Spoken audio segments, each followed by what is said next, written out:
All right. Now, this video is going to be covering the general forces of attraction that are really observed throughout some of CSEC and KPMS Unit 1.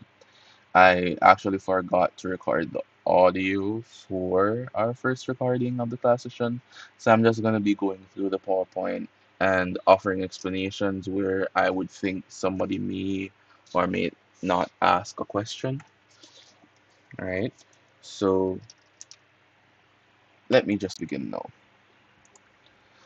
So, when we talk about forces of attraction, it generally deals with any type of interaction in a way between two molecules or any types of interactions within a molecule that keeps it together. Now, those are generally what we describe as forces of, attraction. But generally here we tend to have two different categories that we talk about when we describe these interactions, and they are intramolecular and intermolecular forces of attraction. Now, intra generally refers to within a molecule, so forces that keep a molecule together, while intermolecular forces are generally these forces between molecules that kind of determines their physical properties, in a sense, right? If you have a lot of intermolecular forces between two different molecules, right, you can increase its melting point, boiling point, etc. Right? So those type of stuff we're going to be looking at. Now, intermolecular forces tend to be much weaker than intramolecular forces, right? So as it says here, inter is between two molecules and intra is within a molecule itself.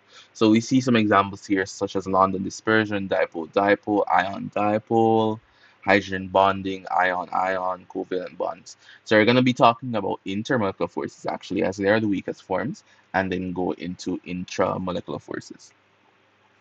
Now, intermolecular forces, generally talk about now the van der Waals forces. London dispersion forces are really, they're not exactly the same but synonymous with van der Waals forces. Now, this really occurs when two electronic species, right, two species that bear electrons, right, um, have a difference in position of electrons and have a higher charge density on one side. For example, we have, let's view that as a proton, and here is the electron cloud. If we have, for example, a helium atom as an example, right, we have two electrons, right, in the 1s orbital here. So what if these two electrons actually move to one side of the electron cloud?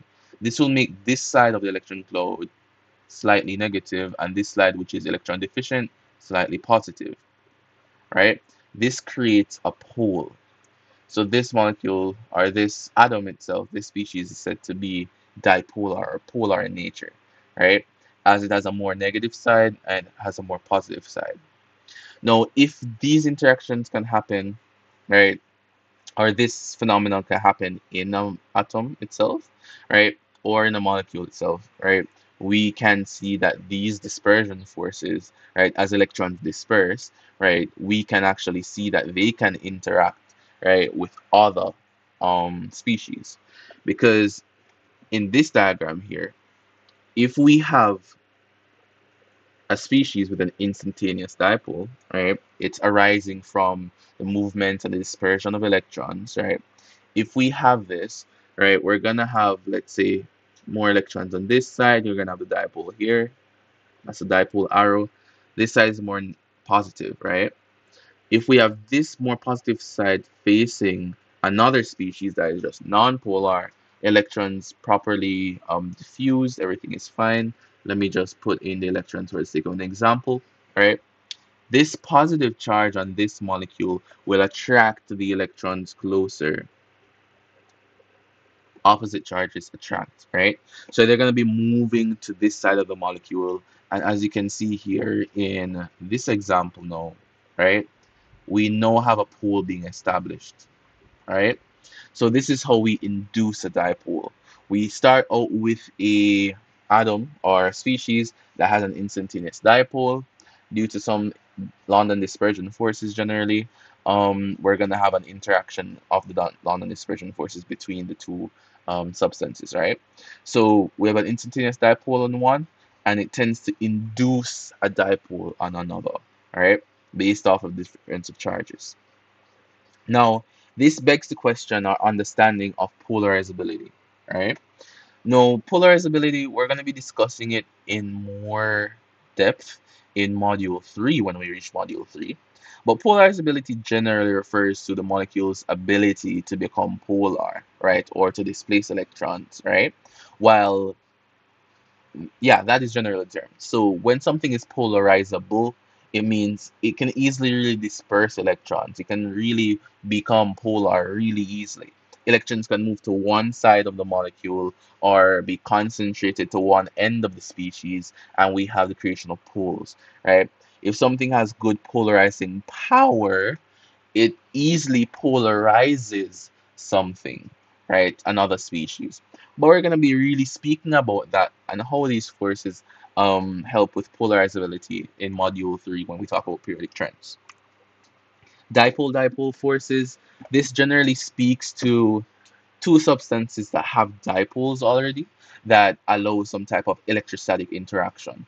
So for example, here we're gonna have this for an example. I find it a little bit weird, but it's an example nonetheless. So we have these two species, all right? Within the molecule itself, we have these two dipoles, right? And how would we know that a dipole arises? How do we know that a substance is polar, right? We really have to look at the fact that one species has to be more electronegative than the other, all right?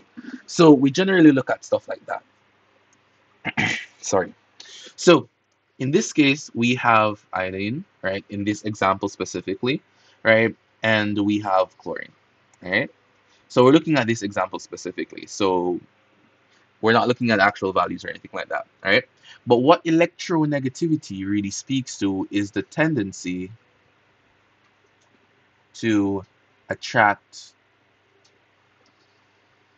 electrons, right? So when something is more electronegative, it tends to drag electrons closer towards it. So in this case, the chlorine atom here is more electronegative. So it will actually drag electrons in the bond. If we look at it in the case of just looking at electrons between the two molecules, right? If chlorine is going to be more electronegative, we're going to see that the electrons are closer to the chlorine than to the iodine. So we're gonna have more electron density surrounded around the chlorine. And if there's more electron density, we're gonna have the chlorine being slightly negative, right? And the iodine being slightly positive, right? Because the chlorine attracts electrons from the iodine to become slightly negative.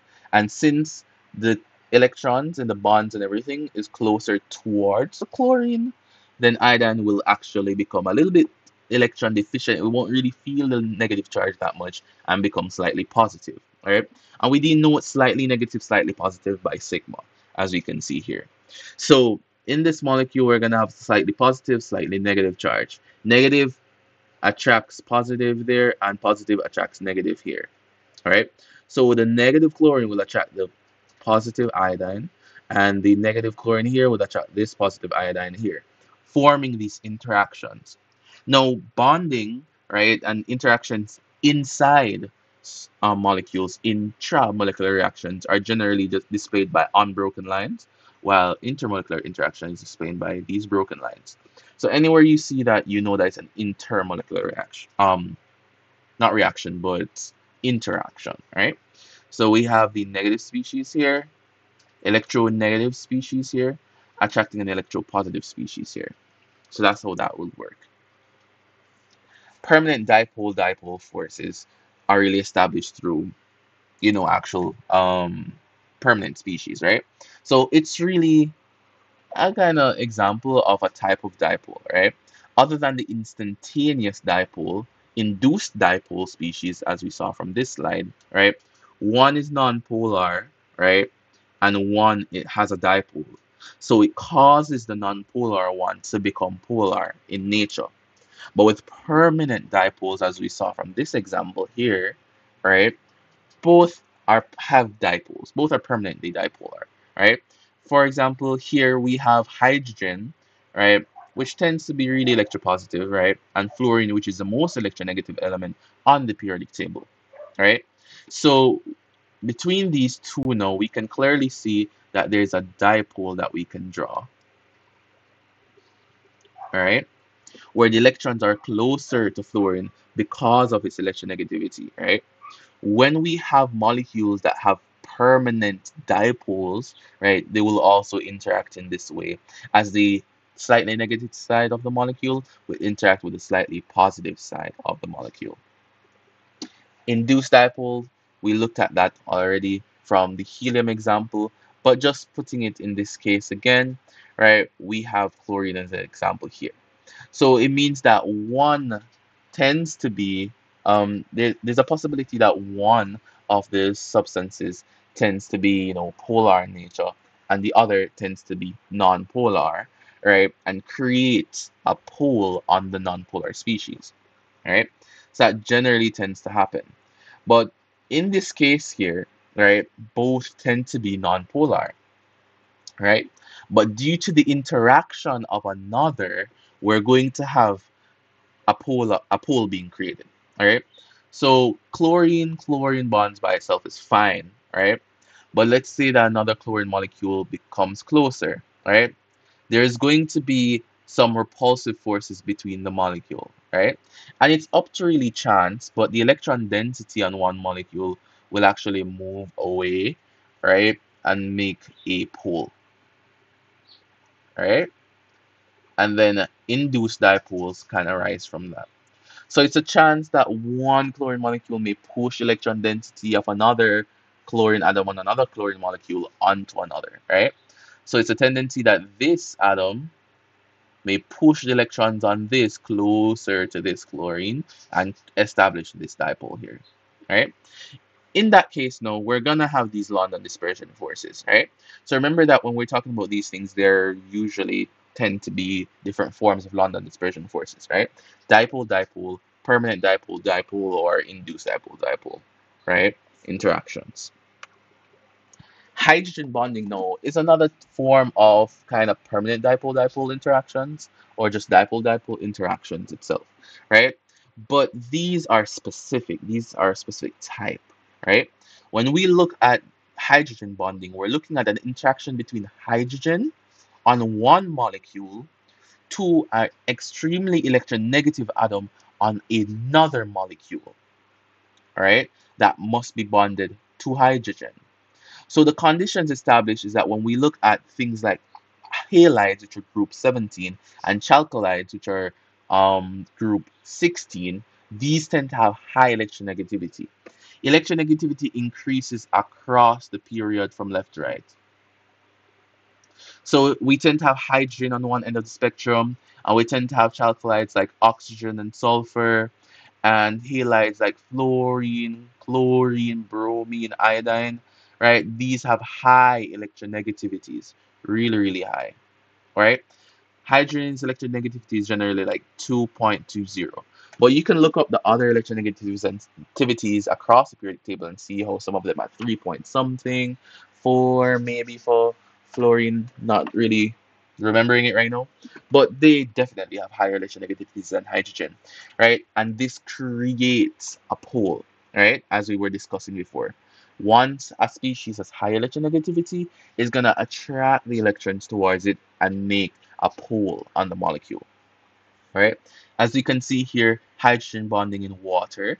So water tends to have a high boiling point because of hydrogen bonds and stuff like that, right?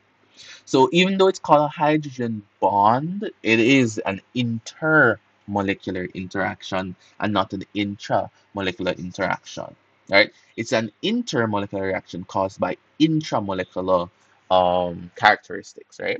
So in this case, hydrogen is bonded to a chalcolide or a group 16 element like oxygen and water, right? So oxygen is way more electronegative than hydrogen, So I'm drawing these arrows to see the direction of electron flow within the molecule. And now you'll notice that electrons are more, well, I need to put in my lone pairs because oxygen does have lone pairs. So I want you to see the sheer difference in the number of electrons, right? So oxygens are negative, right? Slightly negative. And if you drag electrons from one species to another, the one that has less electron density will now become slightly positive, all right? So just drawing all the symbols here for you to see it. So in a water molecule, we're going to have a dipole being created. Dipole here is slightly positive and here is slightly negative, all right? And in hydrogen bonds, right, we tend to have interaction between the hydrogen specifically and the other electronegative element, right? So this type of interaction is the hydrogen bond, right? So hydrogen bonds in themselves are weak, right? But why do we tend to describe hydrogen bonds of having, such strength, right? When we look at hydrogen bonding within substances, it leads to a higher latent heat of vaporization, latent heat of fusion, looking at higher boiling points actually, right? Because these usually occur in liquids in a sense, right? Usually. But that's because of the scaling of it.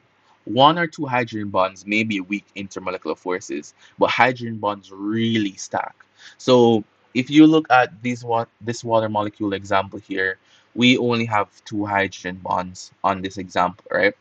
But as you tend to increase the number of water molecules, let's say we have one entire mole of water molecules, we're gonna have a lot of hydrogen bonds. And the amount of hydrogen bonding increases the number of forces of attraction between the molecules and make it much harder, it makes you require or make it so that you require way much more energy, right, in order to break these bonds. Right? So that's really important there. Okay, so that's what it really relates to higher boiling points, etc. Right? It also scales if the molecule is capable of having more hydrogen bonds per molecule, right? So looking at something like ammonia, ammonia has three hydrogen atoms, right, and one nitrogen atom. So it has actually four areas in which it can participate in hydrogen bonding, right? So if you look at a water molecule, let's look at this specifically. It has hydrogens, yet it has two lone pairs, right, of electrons. So you have four areas where you can have hydrogen bonding, right? Same thing with nitrogen. You can have hydrogen bonding to the nitrogen there, to one of the hydrogens, and to other hydrogens, right, can be attracted to nitrogens. So looking at the fact that one molecule can make four hydrogen bonds, so if you scale it to like an entire liter, right, you're gonna have a lot of interactions, right? So that's how it really scales. So this is another example of a molecule in which hydrogen bonding can take place as nitrogen is more electronegative than hydrogen. All right. So that's generally it for our general overview of the intermolecular forces. But for our intramolecular forces now, we have to inspect the forces within. Now, for ionic bonding, right, we're going to be looking at this in the sense of, well, in the sense that it's same stereotypical type of bonding that we see in CSEC. Now, in ionic bonding, we look at the fact that it is between a metal and a non-metal, right? A non-metal tends to accept an electron, right, to follow the octet rule to become to have the same configuration of a noble gas. Noble gas configuration is important, right? While the metal tends to give off electrons to reach noble gas configuration, right? So in this case, ionic bonding is really the bonding between a metal and a non-metal, right? So for example, in this case, we have a sodium atom. All right. So we're looking at the attractive forces between these two, right, as the sodium gives one of its electron to the chlorine, right? And we technically denote these substances like this in the molecule, right? It is a neutral salt, or sometimes we can denote them like this to show the charges between them, the attractive forces. a positive cation and a negative anion. Now, if we denote it like this shows the true um, binary nature of this type of salt, right? But ionic compounds tend to form these type of lattices, right? So the attractive forces of ions are isotropic. This means that they attract in all directions. So if we have a sodium atom, sodium ion, sorry, let me draw it a little bit closer, right?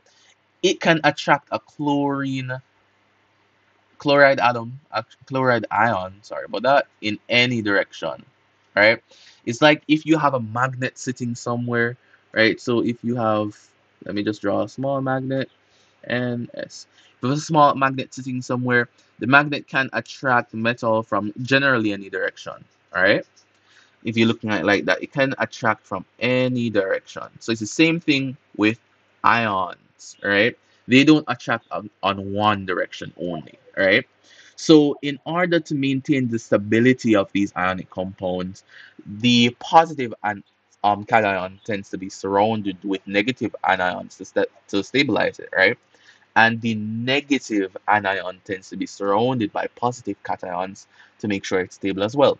So it forms this intricate repeated lattice structure, this three-dimensional lattice structure. As you can see here, I'm going to be pointing out this sodium atom right here, sodium ion rather, the sodium ion right here, right? It's surrounded by one, two, three, four chloride ions, right? And if I single out this chloride ion here, it's surrounded by one, two, three, four sodium ions.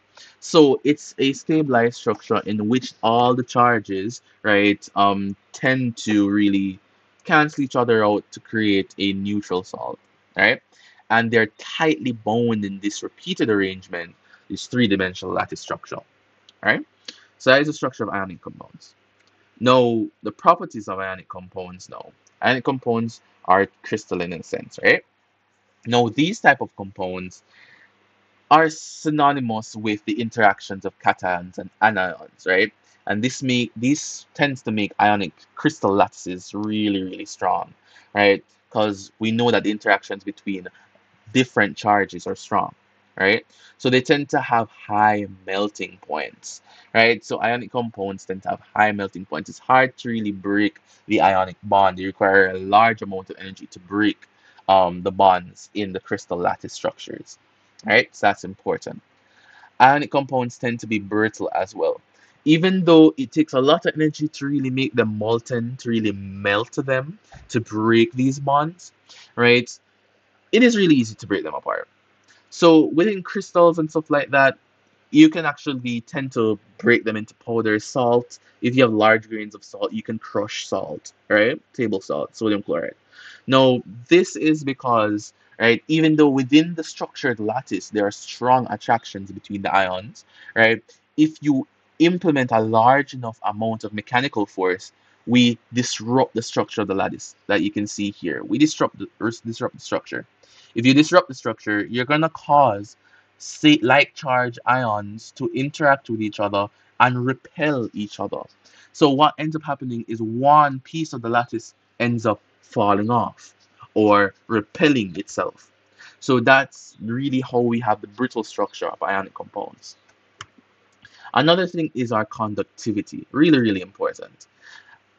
Ionic compounds can't really conduct electricity, right? Can't allow electricity or electrons to pass through them in its ionic structure, right? Its lattice structure. That is because everything is really fixed. It doesn't allow electrons to pass through.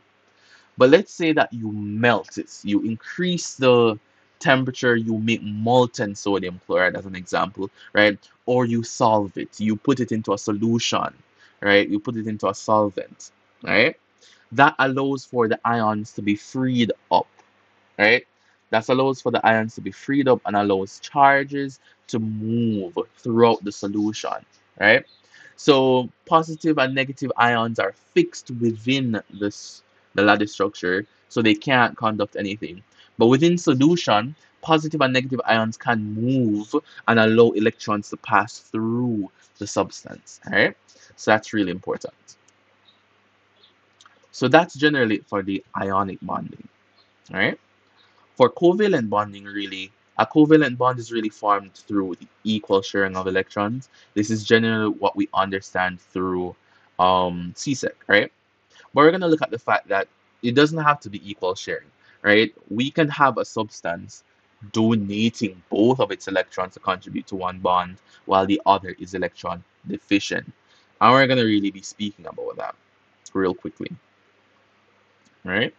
So before we get into that, we have to understand atomic orbitals. And just a recap about atomic orbitals, atomic orbitals are probably electron locations, right? Or described more simply as places in which we can find electrons, right? So we know that shells don't really exist, but we use them for explanations in chemistry.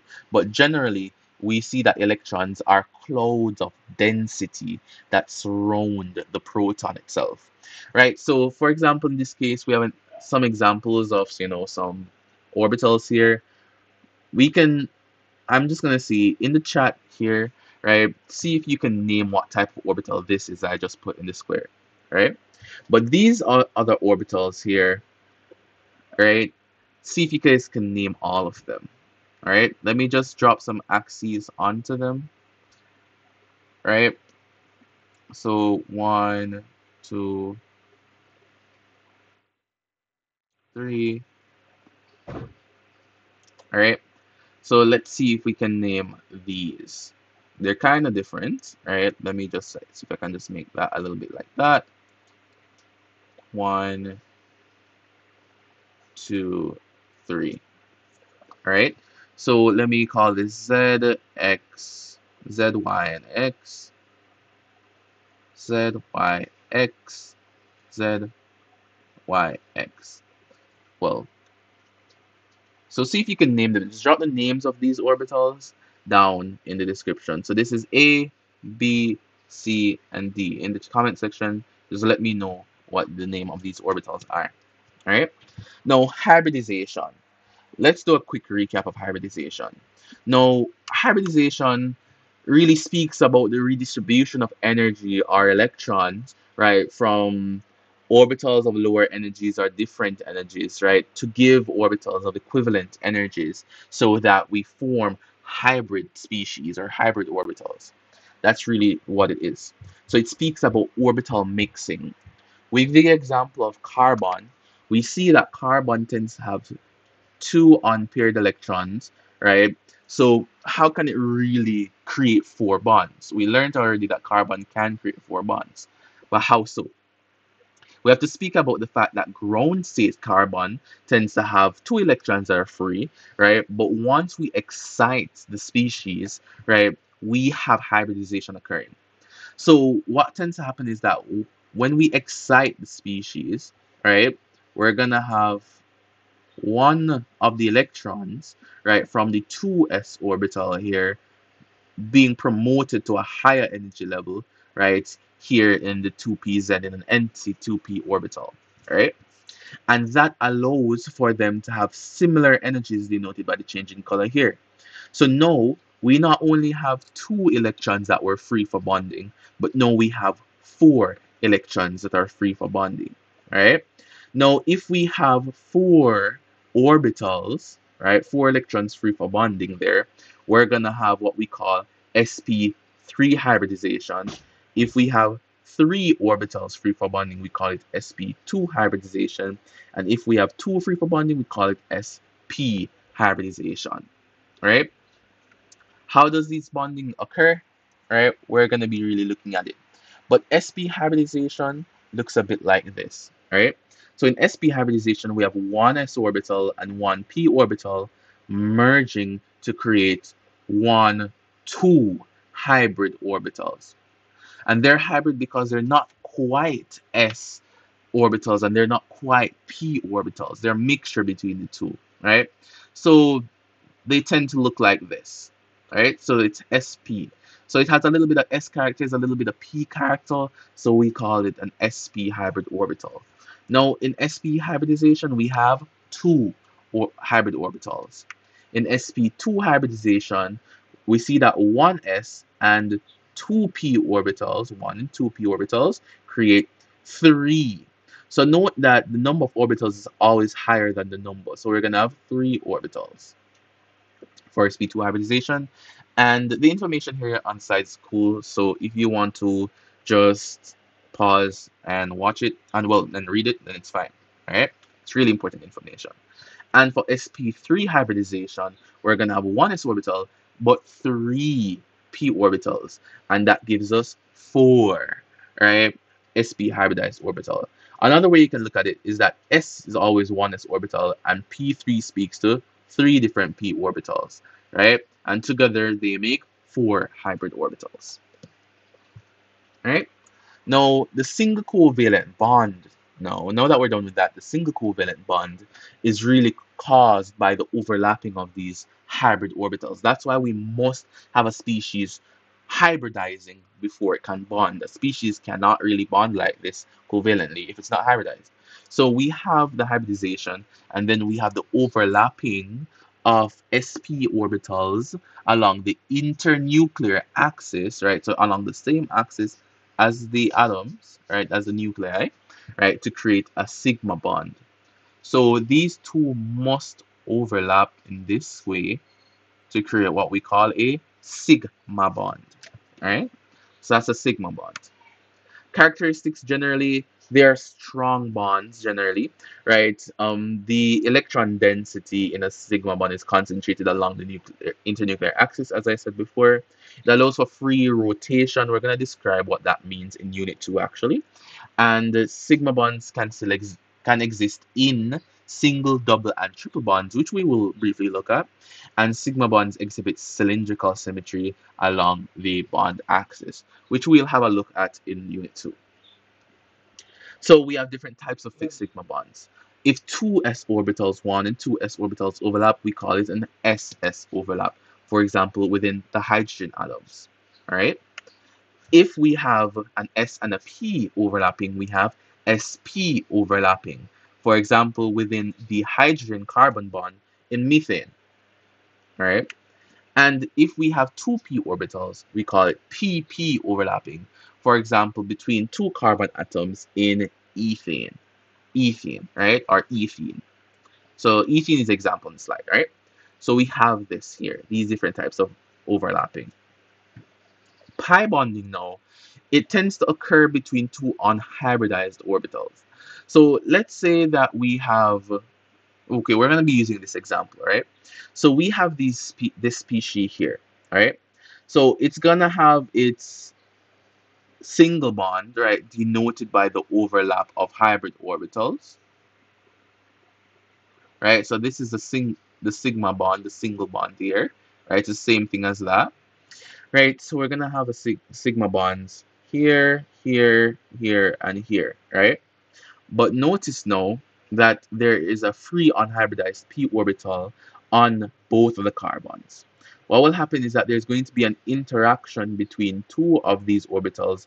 They're going to overlap and allow electron systems to, occur, right? So while within this type of bonding here, it allows electrons to travel throughout. That's why we have the sharing or bonding happening, right? We're gonna have electrons traveling, right, throughout the systems here, and it will create what we call a pi bond, denoted by the symbol pi, right? So a pi bond is formed when two unhybridized p orbitals overlap, right, side to side, right? So they tend to be parallel, right? So as you can see here from this diagram, they tend to be parallel. They run parallel, right? And they are perpendicular. This is a perpendicular line to the internuclear axis. So we have the internuclear axis here, and it's perpendicular to it, all right? So looking at that, so they tend to overlap side to side like that, right? So we have the characteristics of pi bonds, right? They limit rotation. We're going to talk about that when we talk about isomers and stuff like that within geometrical isomers in Unit 2, right? They have high electron density, right? So high electron density is concentrated around them, below and above the internuclear axis, because we have one electron density here and one electron density here, right? Due to the overlap of both of them, right? So they're generally weaker than sigma bonds due to their side-to-side overlap. So they're not head-on, they're not head-to-head overlap. They do side-to-side, so they tend to be a little bit weaker. In pi bonds, electron density is distributed over a larger area, and that's one of the reasons why it's kind of weaker. And pi bonds are commonly found within double bonds and triple bonds. So let's have a look at this. I've actually forgot to edit this. Let me just edit it real quick. I'm going to go for an example of an electron description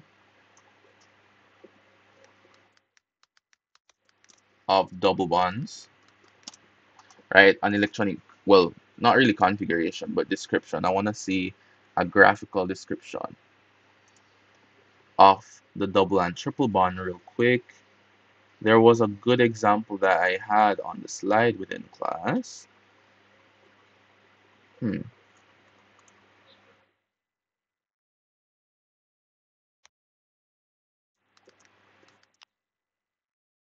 Okay, so this is it. All right, so let me just add it to the slide here. Now, within this example, now, I want to show you guys the look of it, right? Now, within this type of structure, right, we're gonna have a sigma bond here. We see the head-to-head overlap, all right? And then we have unhybridized p orbitals. For example, these red orbitals here would then overlap to get a pi bond, right? So when you have one sigma bond and two and one pi bond, actually, one pi bond, you're gonna end up with a double bond, right? Double bond. But if you have one sigma bond and two pi bonds, we're gonna end up with a triple bond. And that's because there are three different areas of electron density around the atom, right? Well, generally, right? Three different bonding areas, right? So we have three different types of overlaps, right? One being a sigma overlap, one overlap from one pi bond, and the other overlap from the other pi bond, giving three bonds, right? So now that we're over with that, right, that's the general bonding within covalent compounds, right? We tend to have coordinate bonding, right, or dative bonding, right? So this happens when one electron-rich species donates both of its electrons to form a bond with an electron deficient species. So an important understanding of this is given by ammonia and boron trifluoride, right? So in this case, boron trifluoride, right, has all of its electrons used up within its general species. It's actually fine this way.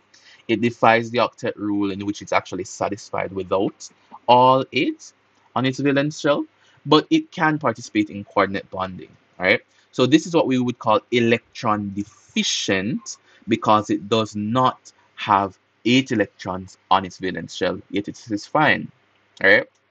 But with nitrogen here on the ammonia molecule, right, we have a lone pair of electrons. We say that this species can be somewhat electron rich, right? It doesn't have an expanded octet, which we will look at in valence shell theory, valence shell electron pair repulsion theory. But in this case, now nitrogen gives both of its electrons to boron. So yes, they're sharing the electrons, but it's not from two individual species. In this case, it's solely from nitrogen. So we tend to have a bond like this forming, and I see this on a lot of paper ones, right? The arrow is pointing towards the boron to show that this is coordinate bonding, to show that, hey, the nitrogen is the one donating both of the electrons to this bond, all right? So that's what's happening there. Now, for the bond length and bond energy. I put this information here as a precursor to understanding what we're going to go through in energetics, but it's important to just pause and go through the information here. All right, we'll also put a list of lengths and bond energies. Now, for metallic bonding, now we already generally understand what metallic bonding is, right? So we have the concept of a metallic lattice structure, right, of made of cations surrounded by a sea of mobile delocalized electrons, right? So the example that the syllabus wants us to get is copper, right? So I just use this picture because the color is synonymous with copper, right? So because of this structure, we have different classifications and characteristics coming out. And this, the first one is conductivity. We know that metals can conduct electricity. Electricity speaks to the movement of electrons, right? Now, we have to know specifically that even though the cations are within a rigid structure, right, a rigid lattice within metals, the electrons are delocalized, meaning that no one cation, right, has an electron, meaning that electrons move around the cations and no one cation is bounded to an electron, or no one electron is bounded to a cation. So electrons are easily allowed to flow throughout the metallic lattice, right? And the flow of electrons gives us our electricity. Now, if we apply a potential difference or a voltage, right, or set up a circuit, right, and allow current to run through, the metallic structure allows for the electrons, right, that are delocalized, free moving, allowing them to move around cations to complete a circuit. This allows the metals to be conductive, right? Conductivity is the movement of charge. Malleability and ductility. Now, malleability speaks to the fact that metals can be molded, they can be shaped, right? They can be turned into shapes of trophies, of nails, of hammers, of chairs, of cars. They can be molded. Ductility speaks to the fact that they can be dragged and into sheets and wires and stuff like that. Now, metals can do this, even though they're in a lattice format. We understand that ions, if you go back to ions, ions form lattices as well, but they're brittle. They're easily broken, repulsive forces between the ions when they meet up, within like charged ions when they meet up, and they just break apart. But with metals now, the free sea of electron is not really used to explain the ductility and malleability, right? But it's really the surrounding protons or the surrounding um cations, I must say in this case, right? The surrounding cations. Now, when a metal is moved, right? So when a metal is generally moved or changed or bent or dragged or molded, right?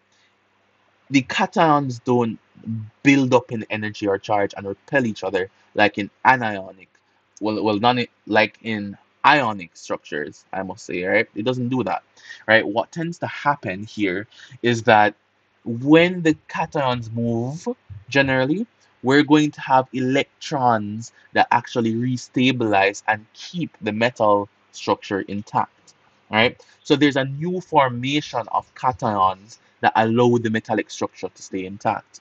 So what we're saying is that we may have a structure like this, right? That cation specifically, let me not make it like that. So cations like this, surrounded by electrons, right? If we move it now, if we change the structure and put it something like this, right? These cations are too close, right? They're really close. In the ionic lattice, what they'll do is repel and just break apart. But in metals, we have a stabilizing sea of electrons, right? So it keeps the metal structure intact. So the cations may be rearranged, but the sea of electrons creates a new formation that keeps the metal intact, right? So this layer of ions the layer of ions generally in an electron sea moves along one space with respect to the layer below it. So the crystal structure does not fracture, but it is deformed, right? So it can change shape. It can go through deformation, but it is not brittle enough to just break, right? So that's really the explanation there. The last thing on this entire, well, the last two things on this entire PowerPoint is luster and the melting point. Now, we generally understand the melting points and boiling points of metals, right, because of the strong metallic structure, right? But luster now, this comes from our understanding of how light interacts. interacts with electronic species, right? So if we look at the fact that electronic, not meaning, like computerized, but substances that contain electrons, right? Because there are a lot of electrons, free moving electrons, there are free sea of electrons within metals, right? Upon interaction with a photon, we have photoexcitation of electrons. Now, these electrons will move to higher energy levels, right? Let's display it using this photoexcitation. These electrons will move to higher energy levels, really excited, right? And then when they drop back down, the energy that they absorb to move to higher energy levels are redistributed as a specific wavelength of light, right? This light being reflected by the metal itself is what gives it this shiny demeanor, right? This shiny look, right? So that explains the luster of metals. Most metals have a lot of electrons and tend to reflect way more light, right? So they tend to be more shinier than other things like non-metals and ionic crystals and stuff like that. So they tend to be way more shiny because of the reflection of all of this light, right? Melting points and boiling points. Strong metallic bonds are the result of more delocalized electrons. So the more delocalized electrons there is, the more there's effective charge distribution in the lattice of cations, right? So we tend to have really, really, really strong connections between the electrons and cations, and this makes um, the metallic bond really strong. So in effect, making the size of the cation small, right? The size of charge of the cation smaller. It reduces the high positive charge and creates a more of a neutral tone within the lattice, right? So the more electrons there are to really um reduce the high charge density of cations, the stronger the metallic bond, and the more energy required to really break metallic bonds, right? So that's why metals tend to have high melting points or high boiling points. For example, metals like gallium that melt on body temperature or mercury that is liquid at room temperature, they may be liquids, but they still do have high boiling points. So it's something to really note, all right? So that is generally our description of the fundamental intermolecular and intramolecular forces. All right. So that's generally it. So if you guys have watched until now, just please let me know, right? What are the interesting things that you have gained from this video? Or just let me know if there are any questions or concerns you'd like to share. Just drop them in the comment section and I'll be able to really address them. Thanks for watching.